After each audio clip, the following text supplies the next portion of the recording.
everyone. Let us discuss about the module 3, connecting smart objects, the last topic in the module. So, what are smart objects? Smart objects is an object that enhances interplay with not solely humans, however, also with different smart objects. So, it is something like the sensors, which is integrated with the smart objects, which can connect to internet or Wi-Fi or a hotspot or gateway, where it can transmit the data to the other smart objects. So smart objects will have a processor, and it will have a memory, and it will have a wireless communication devices integrated on it onto it, where it can communicate to internet or communicate to the central processing unit or head office or something like that. The records gathered from these products can be then analyzed to inform decision making. So, when it comes to the management, when they collect the data from the factories and other things, they will use it for decision making, and also they use it for operational efficiency, to improve operational efficiency, and also constantly enhance the overall performance of the product. So, when the product-based companies will use it to increase the performance of the product. And the next is smart objects or small computers, like I said, with a sensor or an actuator and a communication device integrated into it and embedded in objects such as thermometers, car engines, light switches, and industry machineries, likewise. And smart objects enable a wide range of applications in areas such as home automation, building automation, factory monitoring, smart cities, structural health management systems, smart grid, and energy management and transportation. This smart grid in US, of my knowledge, they have the smart grid enabled, and via which they will the power grid. So they have smart grids enabled on them, so they will know where the utilization is high, where the utilization is low, and they can centrally monitor those things because they have the sensors, everything set up across the grid, and so it will know which region needs more current, and they can divert the current from that area to the required areas across the country. And these are the small examples of this. And the smart objects will transmit the data to the central processing units in that cases.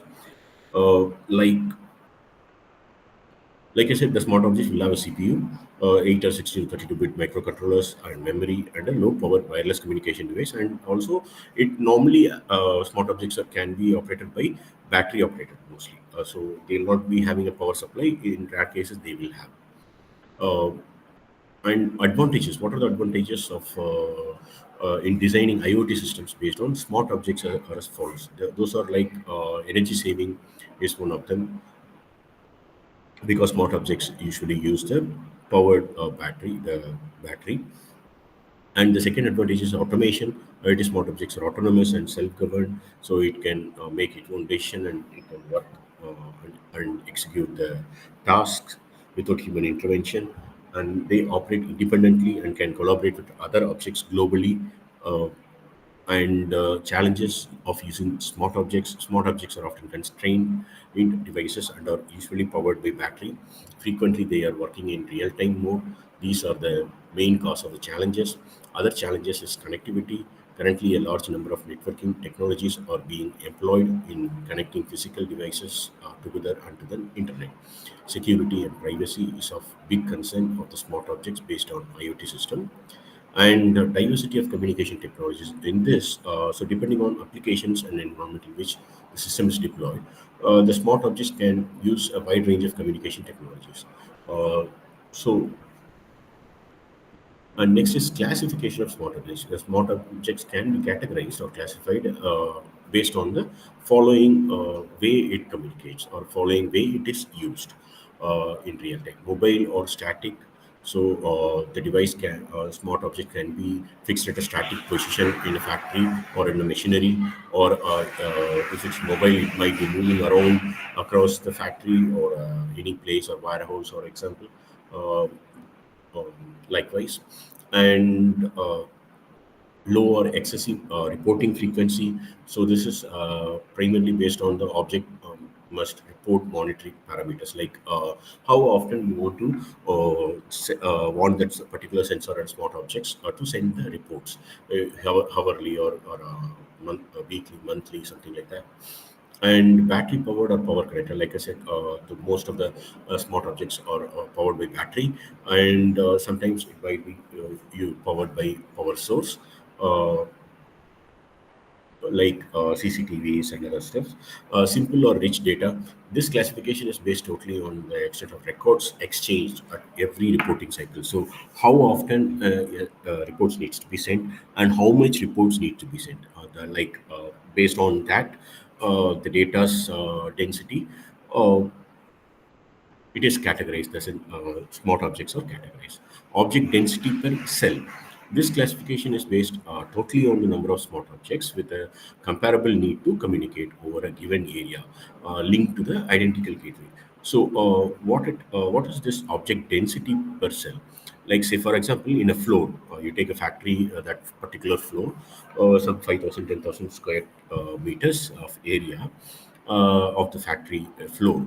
The sensors, how many sensors you will install? Say, for example, 10 or 20 or 50. Based on that is the density they call it here. Based on that, it is classified. And say, for example, in a observatory, in a telescope, telescopes like SETI says telescope at the Whipple Observatory. It has set up hundreds of telescopes and occasionally thousands as well. It may go up to thousands based on their usage or requirement, and of mirrors over a small area. Within a small area, they might have installed thousands, hundreds of thousands of telescopes, yeah, with mirrors as well. And each with more than one gyroscopes, gravity and vibration sensors. So it will have a lot of sensors. Like if it's 100 devices, 100 sensors, 1,000 devices, 1,000 sensors, telescopes. So it will have lot of sensors and smart objects connected to it.